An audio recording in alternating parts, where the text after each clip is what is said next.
So tell me how much you spend on a monthly basis. Oh no. Oh no. Don't put me on a budget. Please do not put me on a budget. Don't worry. I'm not going to put you on a budget. I'm just trying to figure out what your life looks like.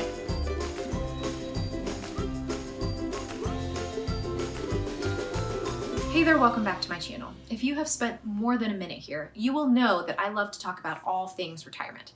And so on today's video, I'm going to be talking about the first step to figure out any retirement question that you have. But before we get into that, don't forget to subscribe for a regular, pleasant financial conversation. I had a conversation with a long-term client recently, and he was saying that he's considering letting his life insurance go. And he's in retirement, he's not sure that he really needs it anymore, and nobody's gonna miss that premium payment, right? He goes into the conversation, and I'm repeating back to what I think I heard him say, and I pause, and he says, "Liz, I know what you're gonna ask me next." And I said, "Oh yeah?"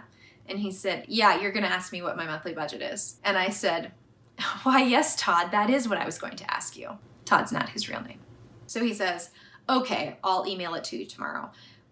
How exactly do you want me to calculate this? Because am I supposed to do X and Y and Z, or just X and Z, or Y, or none of these?" I said, there's several ways that you can calculate it.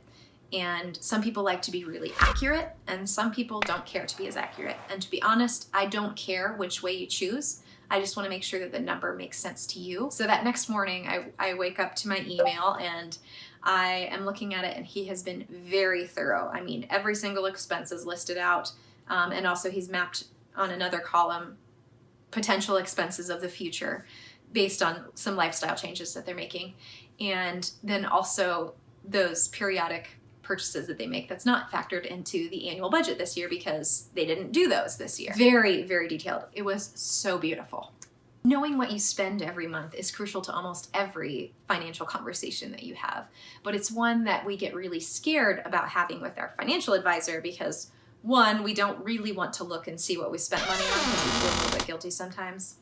We're all human. But also we're concerned that the financial advisor is going to be like slashing and burning our budget and saying, "Why are you spending so much out to eat? You should be at home eating rice and beans."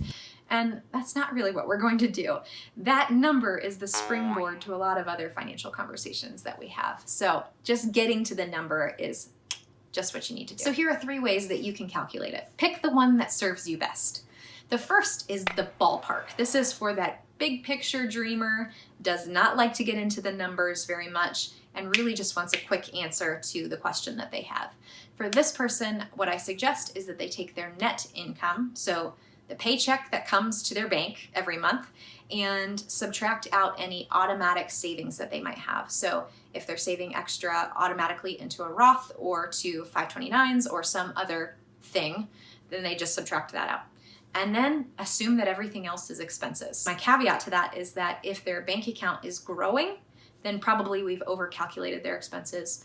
If it's staying about the same, then they're probably in the ballpark. The next is the average. And this person is probably someone who is a little more comfortable going into the numbers or likes to go into the numbers just a bit, but they're not as concerned about accuracy. And so this person, they might spend an hour or two looking at it. What I suggest that they do is they go back through the last 3 to 6 months of their bank statements and just calculate up how much they've spent every single month. No need to categorize, and just average out that number. But then they have to go just scan through it and cherry pick and make sure that they've got those annual bigger expenses that sometimes hit us, like insurance payments or tax payments, and add those back in. So that's their average spend. The third is what I call the accurate. And this is for that detailed person that loves to pore over numbers. And to be honest, they're gonna have the spreadsheets or QuickBooks or some other way of tracking their expenses already, so this is not a daunting task.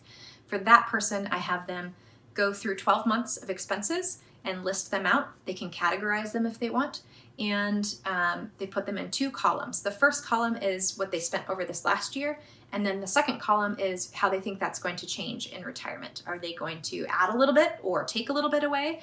For example, if you have someone who is driving to work an hour every day, their car expenses between gas, and oil changes, etc., are going to be higher now than they will be in retirement. So they can show me the difference between those numbers. and then they tell me what number they want me to use for their average monthly expenses in retirement. All right, friends, that's all I have for today. Thank you so much for tuning in. I appreciate it as always. If having that retirement conversation is something that you've been starting to consider because you're getting towards the end of your career and you just want to make sure those numbers are going to work out, I'd love to have that conversation with you. What you can do is go to my website, www.pleasantwealth.com, to request a meeting. And then we'll get into your conversation to figure out where you're at today, where you're going tomorrow and in the future, and any roadblocks that are in between here and there, and help you find a pleasant solution. So until next time, friends, you take care.